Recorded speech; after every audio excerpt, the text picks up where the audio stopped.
Friends ఇవేంటో తెలుసా, ఇది అల్లం అండి. మా కొండపూడుల్లో నాటుకున్న అల్లం అనమాట. ఇప్పుడైతే మా కొండపూడుల్లో అల్లంని తవ్వడానికి వచ్చాము.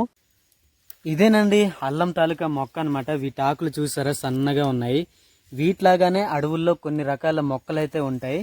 మా భాషలో అయితే సుల్లి అని పిలుస్తాం అనమాట. వాటైతే సేమ్ దాంట్లోనే ఉంటుంది. అలాగే ఇంకోటి దుంపరాష్ట్రం అండి. దుంపరాష్ట్రం అయితే ఆయుర్వేదంలో ఉపయోగిస్తారనమాట. సో ఇది మొత్తానికి చూసారా, అటువైపు కనిపిస్తున్నవన్నీ పసుపు మొక్కలండి.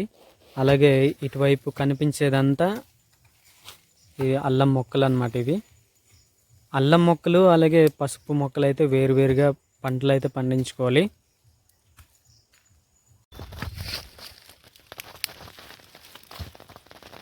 సో ఇక్కడ తవ్విన తర్వాత మిగిలినవి ఇవైతే మళ్ళీ నాటుకోవాలండి. అప్పుడే మళ్ళీ నెక్స్ట్ ఇయర్కి దుంపలు అయితే ఏర్పడతాయి.